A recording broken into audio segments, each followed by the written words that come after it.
Hello, everyone. Trying to find my video. Here we are. Okay, cool. Good morning.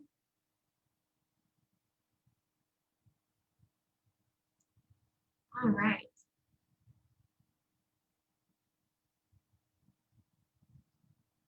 Nope, not what I was looking for.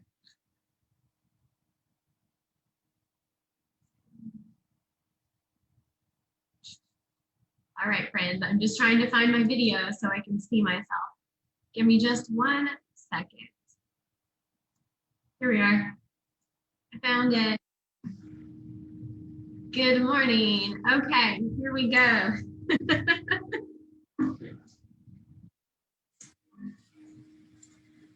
All right, thanks for your patience there for a second. I just needed to find my video. I'm Chris, the Atlanta Community Food Bank.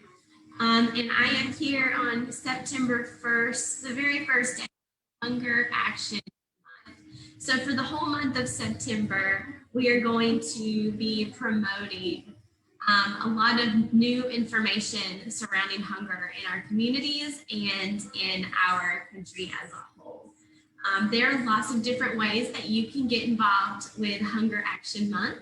And I'm going to share a link with you in the chat box at the end of the video. So hunger is the color of orange, and that is used to represent the Atlanta Community Food Bank with our Power Peach logo, but also just as a representation in the community. So today I'm going to be going orange for Hunger Action Month, and I am going to be highlighting 100% orange juice, which is a very simple ingredient. We can just typically drink it and be pretty happy with the outcome of that. But there are other ways that you can use 100% orange juice that can be a little bit more interesting and also healthy. So for that, today I'm going to be making orange chicken, which is a Chinese American takeout dish that many people love for its fried crispy chicken and then the really sweet and tangy orange sauce that is on top of it. So I'm going to be making an orange sauce from scratch. And I'm going to cook the chicken in a saute pan with just a little bit of oil. And I'm going to use cornstarch as my breading because that is really helpful to maintain texture for chicken whenever you are frying it in a Chinese style. When I say Chinese style, I mean American Chinese food. The second dish I'm going to make is an orange cream popsicle, which has got to be one of the most simple things I've ever made, and it is absolutely delicious. So I'm really excited to show you different ways that you can make popsicles without actually having a popsicle mold, because that could be considered a barrier for some folks. I personally do not own popsicle molds, so you can use things that you have already available in your kitchen.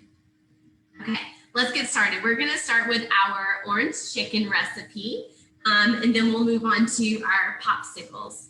So first things first is we are going to prepare our sauce for our orange chicken. So I'm just going to slide my little ingredients over here. There we go. Okay, I did not say orange chicken and broccoli, so it's going to be chicken and broccoli because we've got our lovely head of broccoli right here. So for our sauce today, it's going to be orange juice based, like I said. So I've got a half of a cup of 100% orange juice.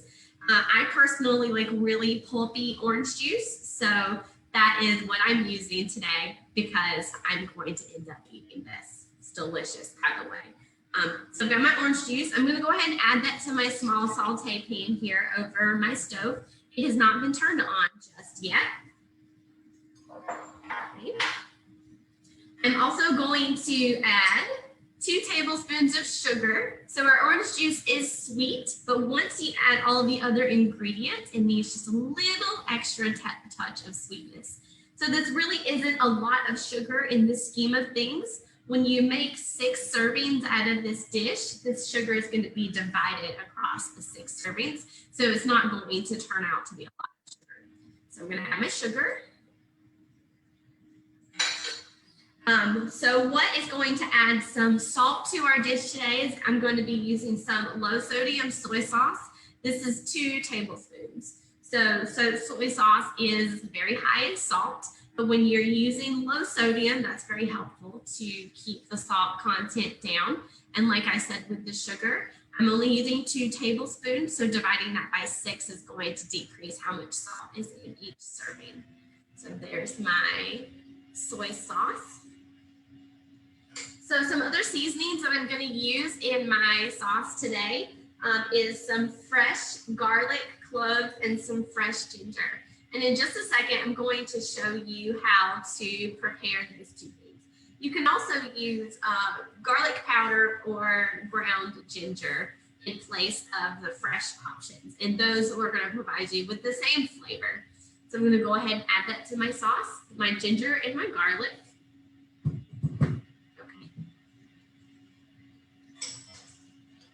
So the last thing I will add to my sauce will be at the very end before I get ready to pour it over my chicken and my broccoli. And that's going to be a cornstarch slurry. So for my cornstarch slurry, I'm going to use, I'm going to use 2 tablespoons of cornstarch. That's going to be our thickener today. And instead of water for our slurry, I'm going to use a little bit more orange juice because I want to make sure it's got that pop of orange flavor and it doesn't get diluted with extra water.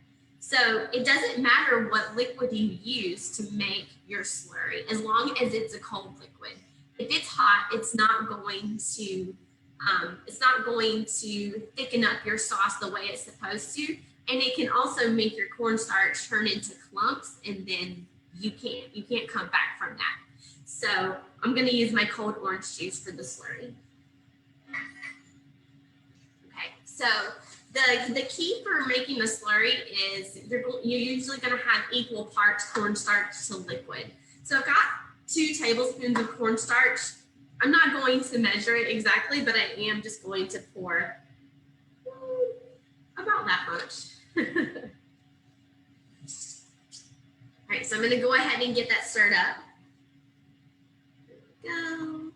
So I love cornstarch has a really silky texture, and it will dissolve really easily as long as your liquid is cold. I'm going to say that again.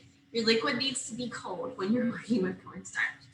So there we go. That actually kind of looks like my popsicle mixture that we're going to see in just a little bit. Okay, so cornstarch slurry, I'm going to put it over here to the side, and I'm going to use it once I'm ready to thicken up my sauce.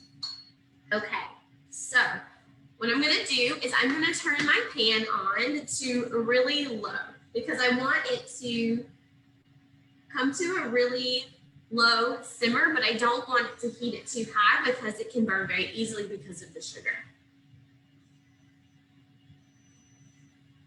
There we go. Okay, so I've got my sauce going over here. So now I want to show you how to prepare your ginger and your garlic. So I've got 1 garlic clove here to show you how to prepare it. And I've also got a little knob of fresh ginger. So some recipes will call for 1 inch of fresh ginger or something like that. I generally do not measure exactly how much I'm using. I will pay attention to like how big the knob is, but for instance, this recipe calls for 1 tablespoon. I just grab this much, and that's how much I put in there. So the amount they use is not super imperative. One thing that Joy said recently that I really liked, and I'm gonna borrow, is when you're using seasonings and you're preparing food, you really should only measure out the things that are the most beneficial to your body in terms of the salt and the fat. So those are the 2 things that we want to pay attention to whenever we are cooking. We don't want to use too much fat or too much salt because those things can raise our blood pressure if we happen to have high blood pressure, or if we we'll get distracted by somebody in the window here. So sodium and high blood pressure are not friends. And then we want to make sure that our blood vessels are really nice and healthy in terms of the amount and types of fat that we eat. So I won't go into that too deeply. But so to start with our fresh garlic, first thing we need to do is we need to take the skin off of it. So I'm going to smack it with the flat side of my knife directly on the top. So what that does is it opens it up and it makes the skin really easy to peel off. So it's fine if the actual clove gets squished, because you're going to mash it again to cut it. So we're also going to cut off this end, which is where it was connected to the whole globe of garlic. So I'm just going to cut off that little piece. There we go. I'm going to toss that. And so I'm going to smash it again. There we go. So we've got a nice flat garlic. It's easier to work with than trying to hold the whole clove in your hand. So what I'm going to do is I'm going to hold my garlic with my hand in the form of a claw. I like to call this a claw, where you have a flat edge on the front of your knuckles. So that's going to keep your fingertips out of the way. So I like to use my pinky and my thumb to hold whatever I'm cutting. It kind of looks like a little crab.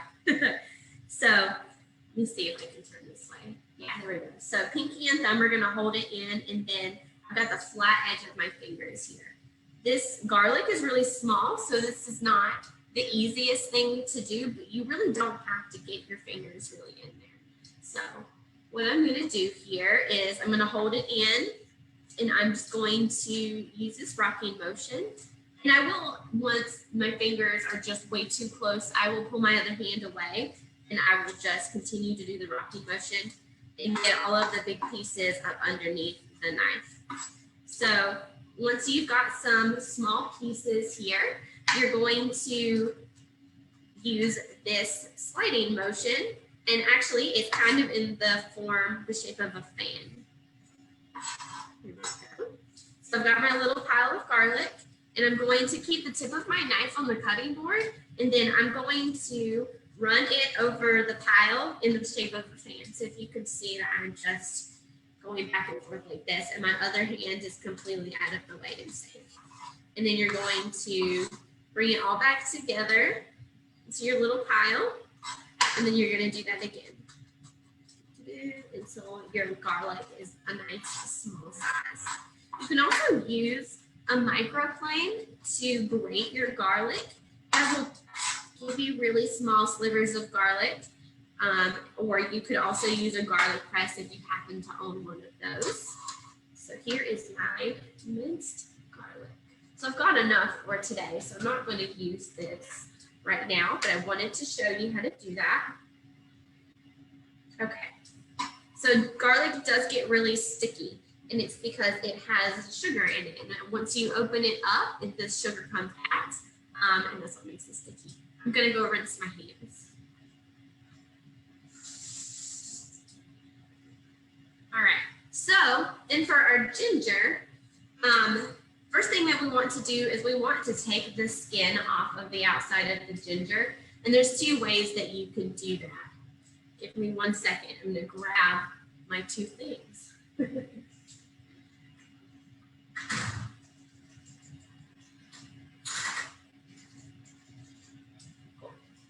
Okay, so you can use a spoon, or you can use an actual vegetable peeler to take the skin off of your ginger. So using the vegetable peeler works the best because it's meant to peel things. So you can easily peel the skin off just like that.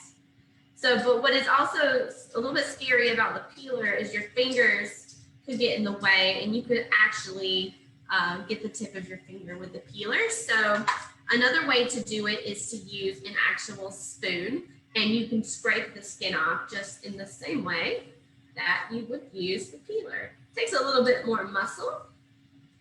There we go. But You can also take the skin off like that. This is not the best spoon to use, but it's a spoon nonetheless. So, use your peeler. There we go. Sometimes when I'm in a hurry, I don't even take the skin off. I will use a microplane and I will grate the ginger because it makes really small pieces. And then I'll just leave the skin on. It's just gonna give you some extra fiber in your diet. You're not gonna taste it. You're not gonna get a weird texture from it because it's gonna be super small because of using a microplane. There we go. Cool. So there is my fresh ginger.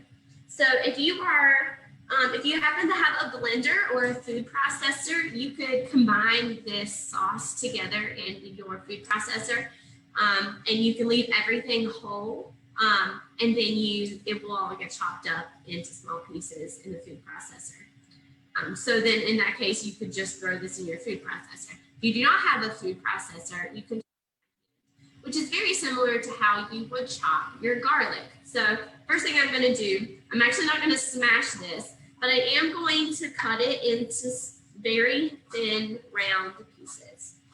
And the pieces are round because the ginger itself has a round shape. So I'm gonna just cut it into really thin slices. There we go. Okay, so now I've got these thin slices of ginger. Depending on what you're making, you could leave your ginger like this. If you want to take it out at the end and only include it for flavor and not for texture. Maybe you have picky eaters in your household. You might want to leave it in bigger chunks so you can strain it out at the end and only have the ginger flavor, not the ginger texture. Okay. So I'm gonna cut it similar to how I cut the ginger. I'm going to keep it in a little pile. I'm going to go over my little pieces one time. I'm gonna make sure my pile stays together. I'm gonna chop it some more until it's all minced the way I would like for it to be. Chop, chop, chop. Go. It smells so refreshing over here. Ginger is fantastic flavor. It's very warming. It's lovely. There we go. It aids in digestion. It helps you if you have nausea.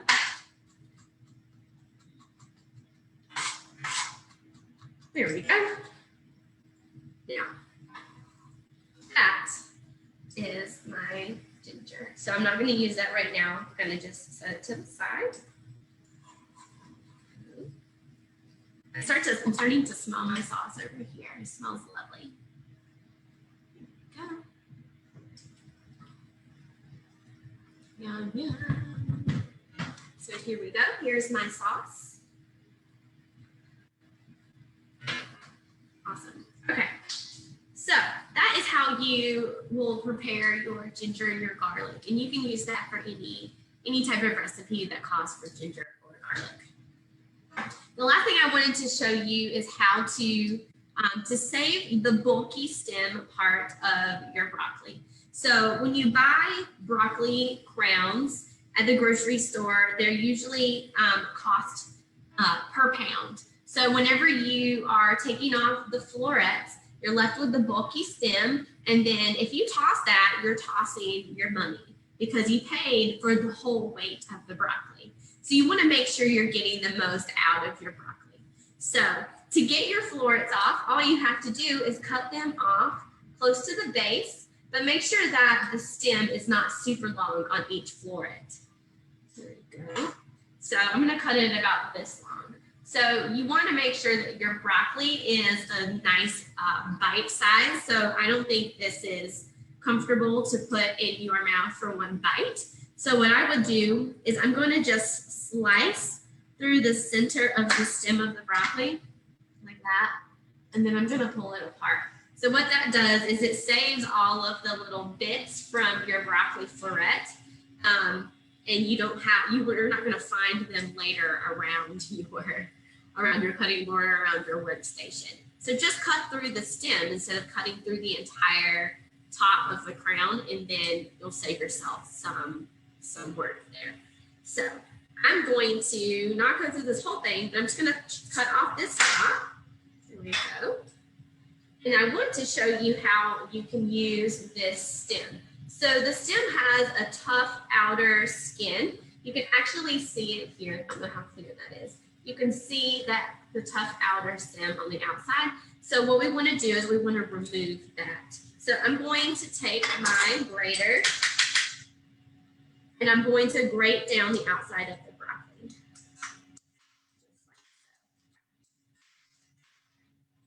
To get that tough outer stem off. So you can see here, I don't know if you can see it, but you can see the difference between the inside of the broccoli and then where the stem stops. So you know when you've gone deep enough. You don't have to go terribly deep.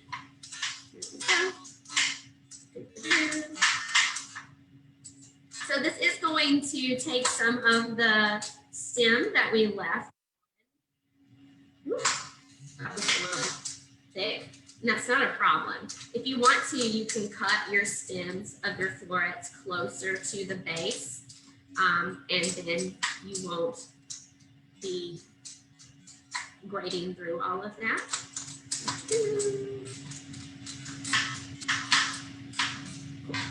So I'm going to cut a couple of these off. Here we go. There we go. So you can actually see it really well right there. You can see the difference between the inner and the outer portion. Okay. There we go. Okay, so this is the main bulk of the stem. So I'm going to just grate that a little bit more so we get one nice even color.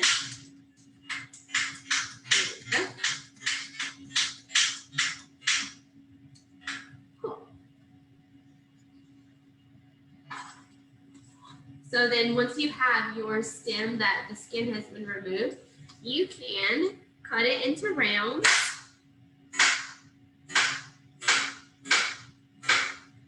Just like so. Or you can cut it into sticks, however you prefer. So you can cut it into a couple slices like this. And then you can stack them on top of each other. Well, they're round, so that's a little hard. You can cut this into 3 sticks like this. You could actually use this as a dipper for your favorite dip like hummus, or you could just cut it into some smaller pieces. This is how you would typically find it if you bought a bag of frozen broccoli that has not just florets. You'll see pieces like this in your frozen broccoli, and that is just the stem because they're being economical and saving all of the pieces. So you can keep that and you can toss it into your broccoli for your stir fry. You can also use the broccoli stem for making broccoli slaw, or you can save it and keep it in a freezer bag along with other vegetable scraps as you use them, and you can make vegetable stock once your bag is full. So that is a couple options to not toss your hard-earned money, which is not a ton in your broccoli stem, but you're still tossing cash that you spent on it. All right, and we're gonna season our chicken now.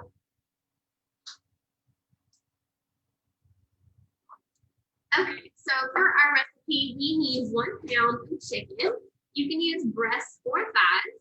I'm using chicken breasts today, and I've cut them into about 1-inch pieces, and they are ready to go. We just need to season them. So instead of using flour for our coating for the outside of our chicken, I'm going to use cornstarch. And for my seasoning, I'm going to use salt, garlic pepper, and garlic powder, and black pepper.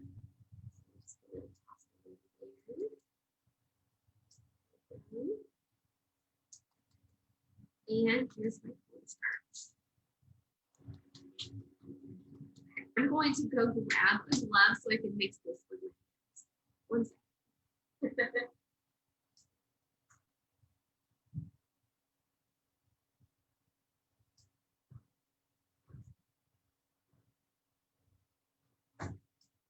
And I'm back. Me? You don't have to use a glove. I personally like to cook with my hands a lot, so I like to do this. It's also going to help you get the cornstarch seasoning on all of the sides of the chicken. It's just a little bit, just works a little bit better in my opinion. Most of us don't have ready to go gloves in their kitchen. So there we go. That is our coated chicken. It's nice and coated. It's not a really thick coating. We don't want that because we're not going to deep fry this like you would find in your typical takeout. We're not going to deep fry it. We're just going to pan sear it. All right. There's our chicken. So I used 3 tablespoons of cornstarch. You may not need that much. I do have some cornstarch sitting in the bottom of my container here. So that was just an eyeball amount. So you can sprinkle a little bit and mix, and then sprinkle a little bit more and mix it in to make sure that it's coated without wasting any. There's a little bit in the bottom there. That's not too bad. Okay, so to cook our chicken, I'm going to start with heating my pan and then adding the oil to heat the oil. Let's see, we're going to try something different today. I'm going to move my camera over here. There. Okay, so I'm going to start by heating. We'll see. Can you see me? I'm going to start by heating a couple tablespoons of oil in my pan. Well, once the pan is hot, I will add the oil. Cool. I'm going to do a medium heat because I don't want my chicken to burn. So I'm going to do a medium high because my pieces are rather thick. I want to make sure that they cook through.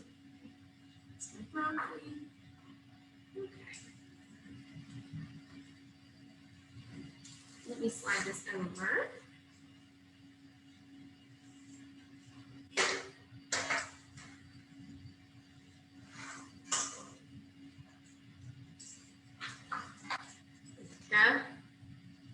Okay, give that a second to heat up.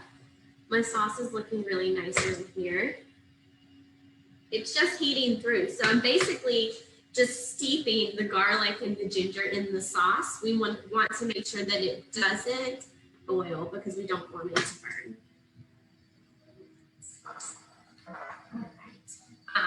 So I love this. You can see that my slurry has separated the orange juice and the cornstarch here, and that's why you need to mix it before you add it to your sauce. It's not going to stay combined, just like salad dressing will separate. All right, just a second. Well, while my pan is heating up, I'm going to go ahead and start on our orange popsicles because I'm really excited to share those with you.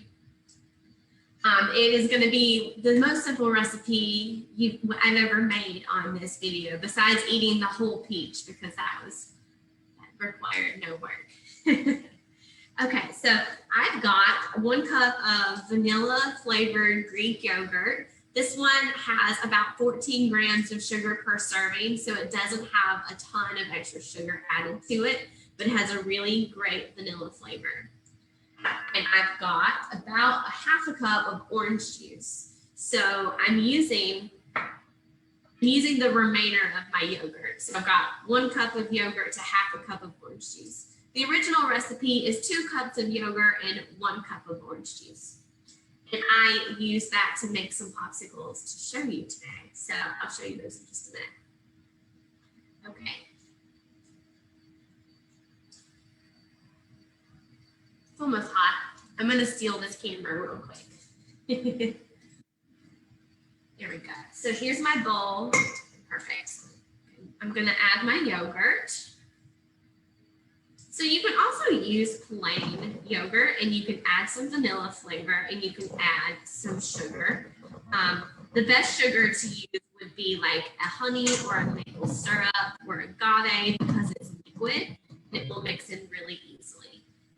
It'll be harder to mix in like a grainy sugar. So consider using maple syrup or honey, but you could also just use vanilla flavored yogurt. I'm gonna add my orange juice.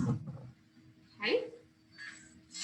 And then I'm going to make sure I got all my yogurt. And I'm just gonna whisk it together. So I was a little skeptic. I was thinking this might not work the easiest, like I might need a blender to make sure that it blends out all together, but it is so creamy so quickly. There are no yogurt clumps or anything like that. And it tastes exactly like an orange creamsicle.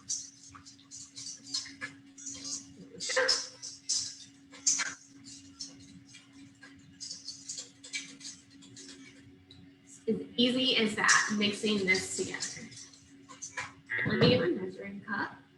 I like to pour my mixture into a measuring cup to make it easy to transfer to whatever you're going to put it in to freeze. Okay.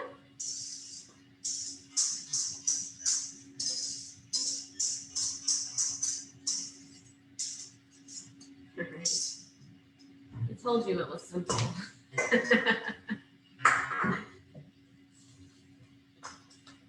Okay. Let me check my pan over here. Kind of looks like a custard, honestly.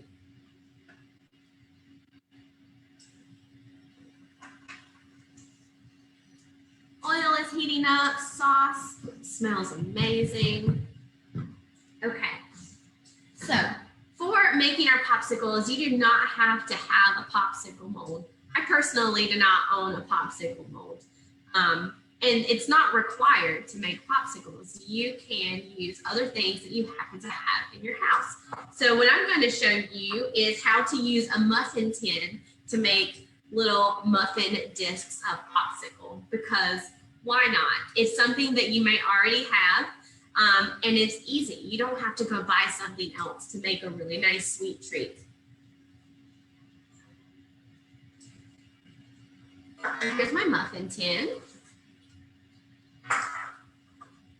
All you have to do is pour in your mix. I'm not going to fill it up all the way to the top. There we go.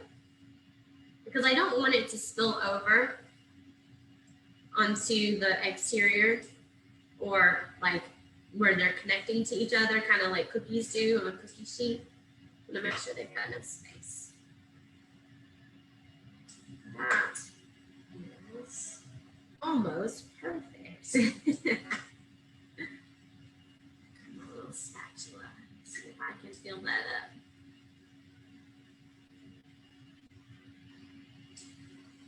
Close enough.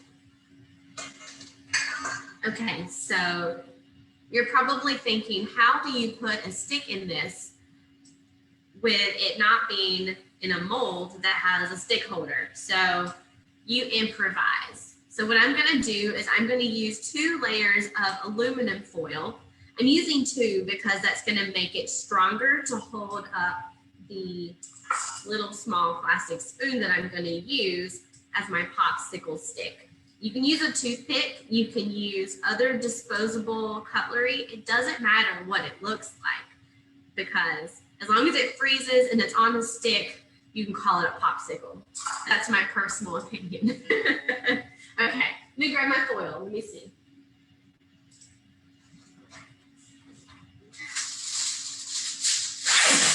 There's 1 piece and 2 pieces.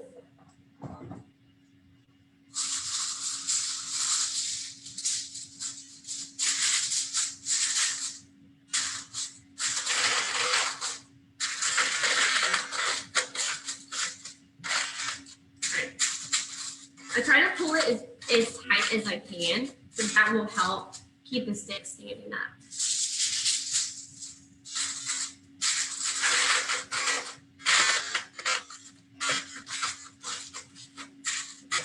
Cool. So So then you're gonna make sure you press down so you can feel where each of your muffins are. You can kind of see an indentation here. Okay.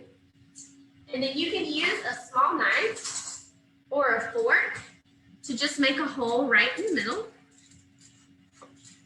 Go.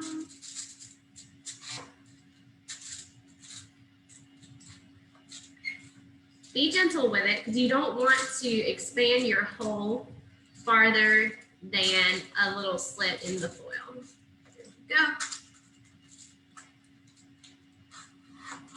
There. So I'm going to use these really small spoons.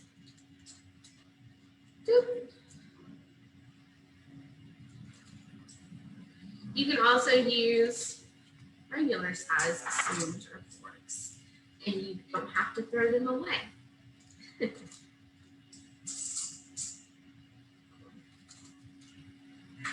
All right, that is your homemade popsicle holder, and then you put it in the freezer for 4 to 5 hours or overnight, which is what I did.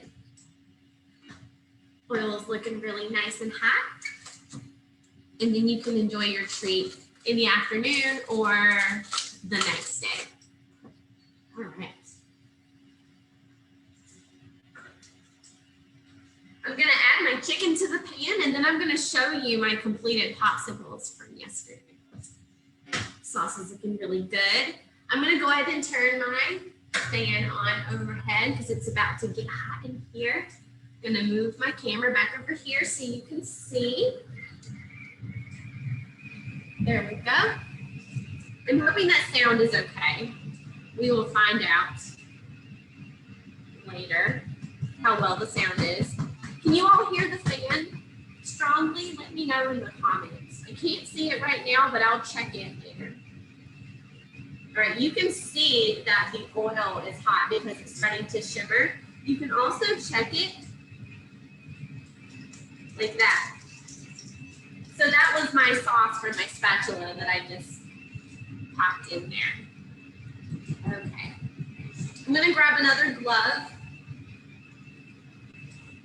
to add my chicken because I don't want to dump it all in the oil at the same time. Can't see very well. I'm gonna drop it piece by piece because I don't want it to, I don't want them to be touching each other. I want them to be spread out. So if you need to cook your chicken in more than one batch, I would highly recommend it.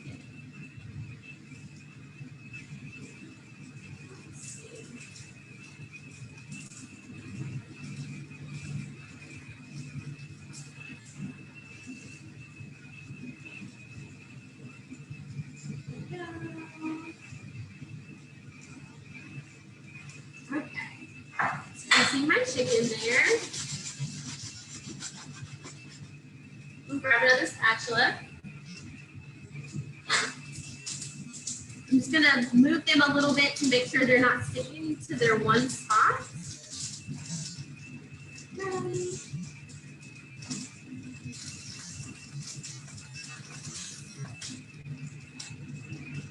All right. Here's the chicken. Okay. So we're gonna cook it for just a couple minutes on this side, and then we're gonna flip it over. And we want to make sure that it's cooked all the way through. So to do that, you can take a piece and you can cut it open and check to see if it's pink. You can also take a kitchen thermometer and you can take the biggest piece of chicken and check the internal temperature. So you can pull it around 160 degrees because it's going to cook a little bit longer after you take it off the pan because it's still really nice. This sound might be a little much for our live video here. So we'll see. I'll learn from this for sure.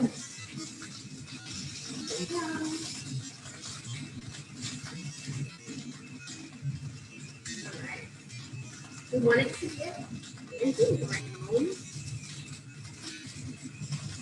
There we go. I'm going to stand over here so it's not going to be pop. Another way that you can prepare this is you can treat it like a sheet pan dinner. So you can roast your broccoli on one side of the sheet pan, and you can put your chicken on the other side of the sheet pan, and you can cook it all at the same time in the oven. So with that, you don't have to add cornstarch to the outside of your chicken because it's not going to get crispy from baking it like that. I tried this yesterday. So that's why I decided to cook it in the pan to make it crispy for the demonstration. Because traditional orange chicken is crispy. You can also use other vegetables. You don't have to only use broccoli. You could use a variety of vegetables that you might put in the stir fry, like onions or carrots or snap peas. All of those would be really good. All right, I'm going to check it and see how it works. There you go. I got some brown happening.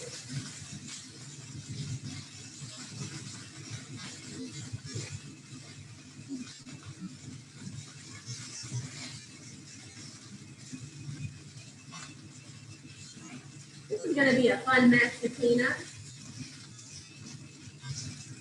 Yeah. Like this.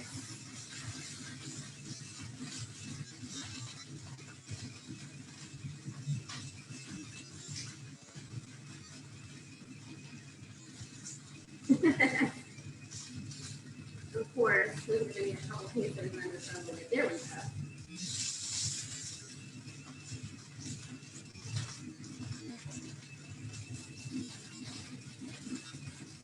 There. There.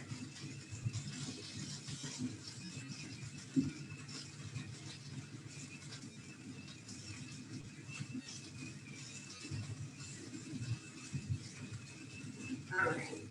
So the smaller you cut your chicken, the more quickly it's going to cook. If you were baking this, it took about 15 minutes to get my 1-inch pieces of chicken to come to 165 degrees. For this, it's about 3 to 4 minutes on each side, and we're just going to check the internal temperature.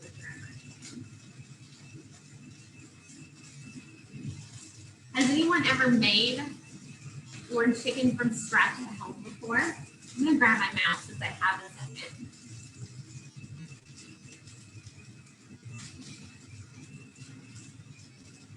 So let's see if I can see my comments here.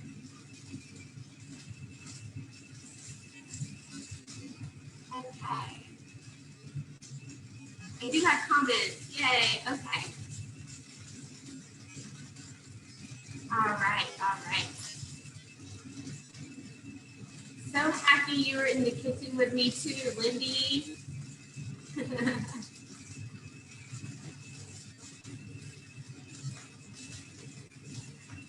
Cool. Okay, so if anyone's ever made orange chicken before, let me know. Is your recipe similar to mine? Have you ever baked it before?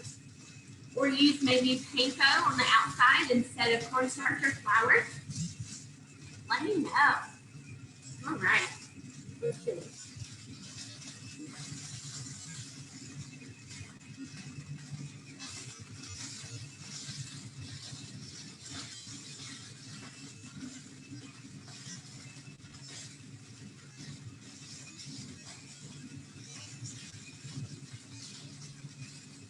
All right. So what I'm going to do now, for sake of time, is I'm going to go ahead and toss my broccoli into the chicken while the chicken is finishing cooking. That way it's not a separate cooking step from the chicken. So you can do that either way.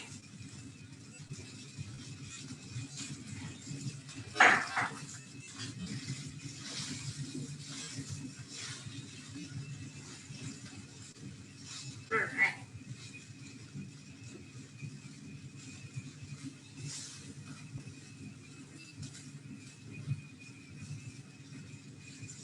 Beautiful. So can you see how my pan is not overcrowded with food? There is lots of space to move things around. Well, oftentimes when your pan is really crowded, things will just kind of steam a little bit more than brown and get cooked really nicely on all of the sides. So keep that in mind when you're cooking. Maybe you will need more than one pan to make sure that you are not crowding your pan or not getting a really good brown on all the sides and steaming it. We want it to be crispy. All right. And so the broccoli is just going to get a really light cook. It's going to be crisp tender, which is going to add some really good texture to our dish.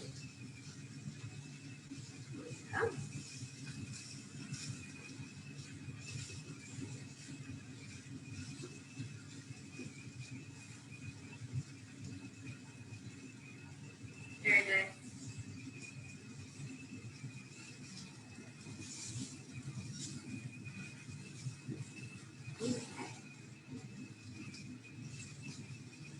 So my chicken is still feeling a little bit bouncy, and that's a way to know that it's not done. A lot of people will check their steak and things like that by feeling the texture of it to see how done it is in the middle. For our chicken, we want our chicken to be done, so we don't want it to be really bouncy.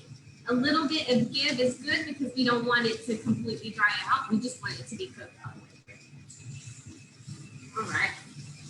I'm just going to give that chicken a couple more minutes. There we go. Okay.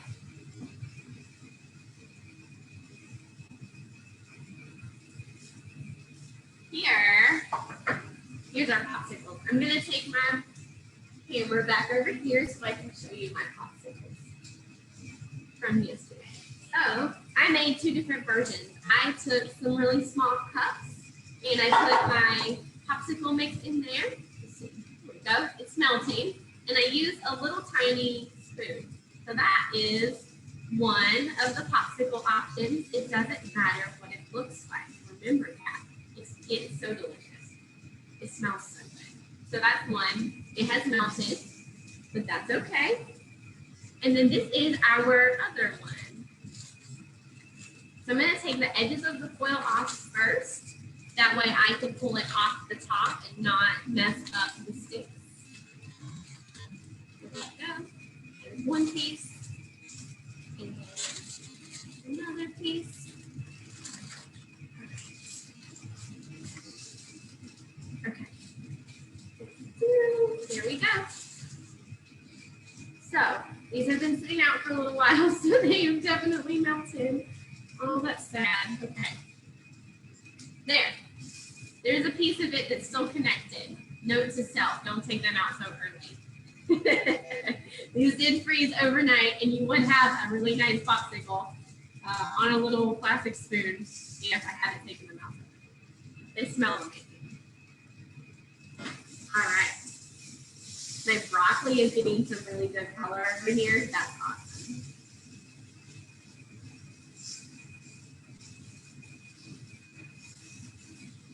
Okay. So I'm going to go ahead and add my slurry to my sauce. So I'm going to mix it up one more time, make sure all the cornstarch is incorporated into the orange juice. There we go. And I'm going to add it. I'm not going to add all of it immediately. I would like to give it a second to see how thick it's going to get and see if I want to add some more to it. There we go.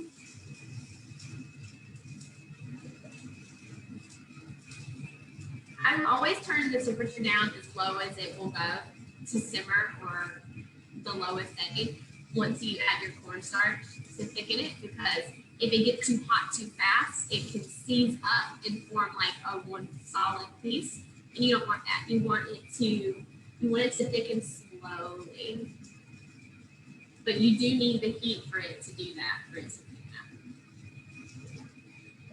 up. All right.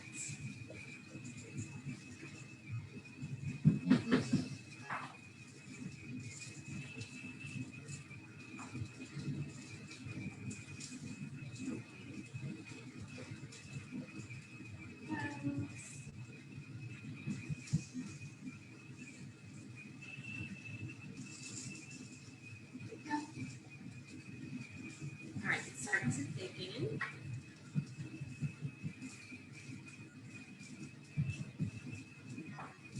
Let's back over here and show you the chicken. So this is beautiful. This is exactly what it should look like. You're gonna have some really nice brown crispy pieces on your broccoli. And then your chicken's gonna cook all the way through. Beautiful. Okay. Let me grab my thermometer and check my chicken. So this piece right here is my biggest piece, and it's got a good texture on it. Actually, it looks pretty good on the inside. Do that inside check. Yeah, that looks good. I'm gonna turn this off. There we go. Sauce is thickening. I'm gonna go ahead and add the rest of this. You can use it. There we go. I'm gonna grab my temperature.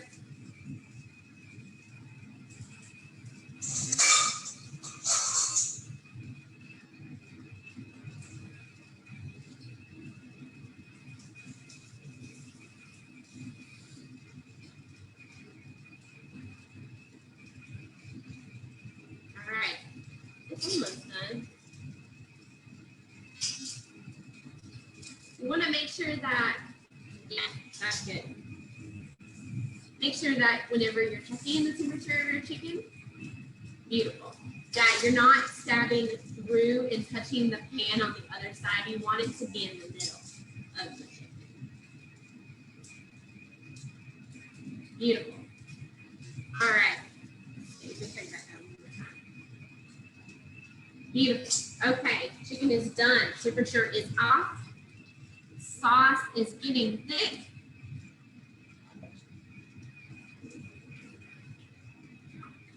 All right, I'm gonna add my sauce. It's not as thick as I want it to be just yet, but it will continue to get thick in this pan. See, it did it already. You see? Perfect. Perfect. So we're just gonna mix that up to coat it all really well. Beautiful. So orange chicken from takeout it's sticky. It's a really thick, sticky sauce. So this is exactly what we're looking for.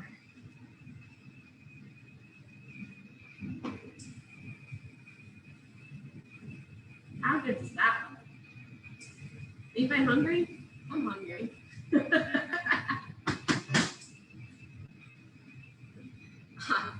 Okay, how beautiful that is. I hope you guys try this recipe. It's really good. Okay, my friends, we had a little mishap with our popsicles and they melted a little bit. Took them out a little too soon, but they are absolutely delicious. It's exactly what you think it should taste like.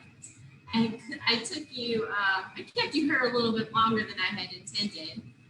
I keep trying to decrease my time, but I'm going to continue to try to do that. So thank you all for joining us today. I really appreciate you taking the time to be here and to learn a little bit about how you can use orange juice in different ways. We want to invite you to our speaker series on September 10th, which is actually Hunger Action Day. You can find more about this event in the information in our cooking videos folder that is linked in the caption. And I will also copy and paste the link to RSVP for this conversation about racial equality in our community and how food insecurity is affected by that on September 10th. I will leave the link for you. I hope you will be able to attend that and learn about what you can do to assist your community and be healthy and take care of yourself and wear a mask. And I appreciate you all being here with me today. Actually, did I give any questions? I should check that real quick. Awesome. No questions. Thank you all. And I will see you again on September 15th, the second Tuesday of September. All right, friends, be well.